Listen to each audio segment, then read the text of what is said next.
Il premio Leone del Veneto è un libro sulla sua vita intitolato Nessun consuntivo, con prefazione del Capo dello Stato. Andrea Zanzotto ha concluso la sua vita con questi due riconoscimenti arrivatigli il 10 ottobre per il suo 90° compleanno. Si era laureato a Padova in lettere nel 1942 a 21 anni. L'ingresso al BO fu uno dei momenti più belli della sua vita, come ci ricordava nel 2006.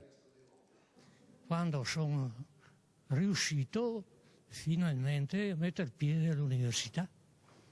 E questo è avvenuto quando avevo 17 anni.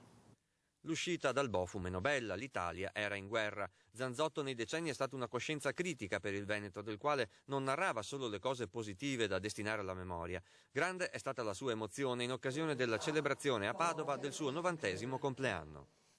È motivo di conforto vedere veramente riconosciuta la mia opera poetica, la mia presenza civile, che ha sempre cercato di trasfondere dei miei versi.